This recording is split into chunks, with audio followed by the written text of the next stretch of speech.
السلام عليكم ورحمة الله وبركاته حبايبي أبطال مس عايدة، أبطال الصف الرابع الابتدائي. عاملين إيه؟ يا رب تكونوا بخير.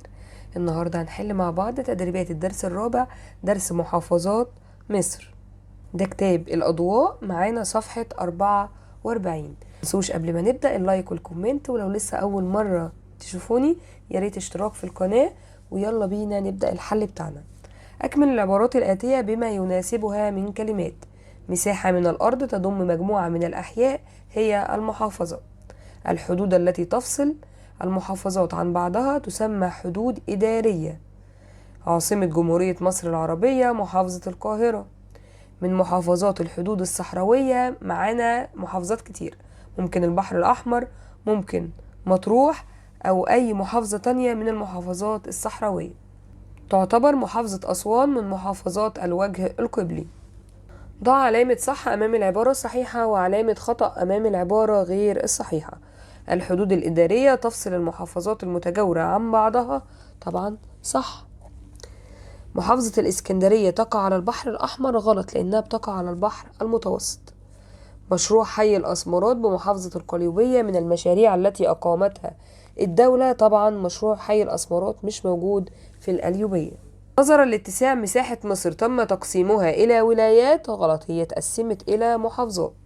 محافظة المنوفية من المحافظات التابعة للوجه البحري، صح. صوب ما تحته خط. قلعة صلاح الدين تقع في محافظة الجيزة، غلط، تقع في محافظة القاهرة. قامت الدولة بإنشاء العاصمة الإدارية لتخفيف الضغط السكاني عن محافظة الإسكندرية، غلط، عن محافظة القاهرة. عدد محافظات الحدود في مصر 4 محافظات، غلط، 5. محافظة البحر الأحمر من محافظات الوجه البحري، غلط، دي من محافظات الحدود الصحراوية. صنف المحافظات على حسب المجموعة اللي تنتمي إليها. معانا محافظات وجه بحري وقبلي والحدود الصحراوية. هناخد أول حاجة معانا جنوب سيناء، دي من محافظات الحدود الصحراوية. البحر الأحمر برضو من محافظات الحدود الصحراوية. محافظة بورسعيد الوجه البحري، الأقصر وجه قبلي، وقنا وجه قبلي، والدقهلية الوجه البحري، وكفر الشيخ وجه بحري، ومطروح من محافظات الحدود الصحراوية. السؤال الخامس، أمامك خريطة لمحافظات مصر، هنبص عليها ونختار الإجابات الصح اللي قدامنا. 1. تجاور محافظة السويس محافظة القاهرة، طبعا هما جنب بعض من ناحية الشرق. إذا سافرت من محافظة الفيوم متجها إلى محافظة المنيا فأي الاتجاهات تتجه، المفروض هتروح ناحية فين؟ طبعا لو انت في الفيوم ورايح المنيا هنتجه ناحية الجنوب. من محافظات الوجه البحري محافظة ايه؟ طبعا من الأربع محافظات محافظة الشرقية. محافظة أسوان تحدها من الشمال محافظة الأقصر. السؤال السادس، حدد العنصر المختلف في كل مجموعة من المجموعتين الآتيتين. القليوبية، الدقهلية، أسيوط، البحيرة. لو بصينا كده هنلاقي ان المختلف محافظة أسيوط لأن دي من محافظات الوجه القبلي، والباقي كله من محافظات الوجه البحري. رقم 2، محافظة البحر الأحمر شمال سيناء جنوب سيناء الإسكندرية. المختلف الإسكندرية لأن دي من محافظات الوجه البحري، والباقي كله من محافظات الحدود. طبعا نقدر نستعين بالخريطة.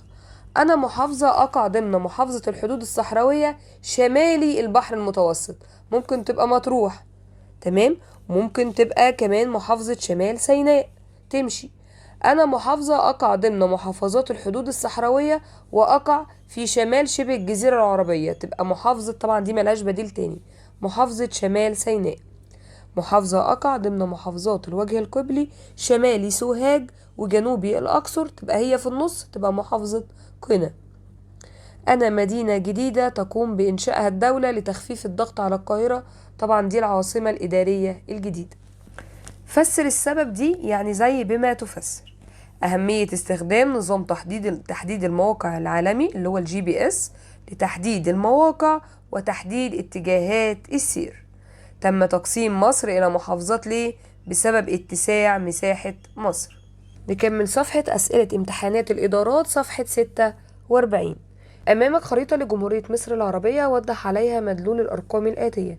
يشير رقم 1 إلى محافظة الدقهلية، ورقم 2 أكبر محافظات مصر مساحة وهي الوادي الجديد.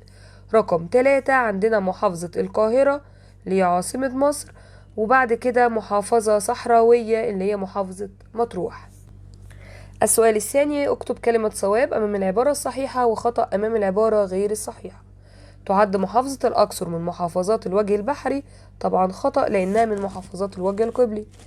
تفصل الحدود الدولية بين محافظتي والمحافظات المجاورة، طبعا خطأ لأنها مش حدود دولية، دي حدود إدارية. تعد محافظة أسيوط من محافظات الوجه القبلي، صح. محافظة البحيرة إحدى محافظات الوجه القبلي، غلط لأن دي من محافظات الوجه البحري. محافظة البحر الأحمر محافظة حدودية، صح، من الحدود الصح. السؤال الثالث، اختر الإجابة الصحيحة مما بين القوسين.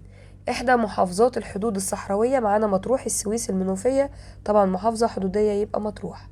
إذا أردت الذهاب لعاصمة مصر فعليك التوجه إلى محافظة طبعا القاهرة. إذا أردت الذهاب إلى العاصمة الإدارية الجديدة لأول مرة يمكنك الوصول بسهولة باستخدام إيه بقى اللي هنستخدمه عشان يحدد لنا المكان بسهولة؟ طبعا نظام الGPS. قامت الدولة ببناء العاصمة الإدارية الجديدة لتخفيف الضغط السكاني على العاصمة اللي هي القاهرة. مساحة من اليابس تضم مجموعة من المراكز والأحياء هي طبعا المحافظة. الحدود التي تفصل بين المحافظة هي حدود قلناها كتير بين المحافظات، تبقى حدود إدارية. السؤال الرابع بيقول لنا صنف المحافظات إلى وجه بحري وقبلي. معانا قنا، كفر الشيخ، سوهاج، طبعا معانا قنا وسوهاج دي وجه قبلي، أما الوحيدة اللي في النص اللي هي كفر الشيخ دي وجه بحري. السؤال السادس، أجب الأسئلة الآتية. حدد سبب واحد لإنشاء العاصمة الإدارية الجديدة، قلنا لتخفيف الضغط السكاني عن محافظة القاهرة. سبب اختيار القاهرة عاصمة مصر في عصور مختلفة على مر التاريخ بسبب موقعها المتميز طبعا، وإن هي بتتوسط الوجه البحري والقبلي، ما بين الوجه القبلي والبحري. اكتب نتيجة واحدة لتميز موقع محافظة القاهرة ووجود معظم الوزارات بها أدى ده.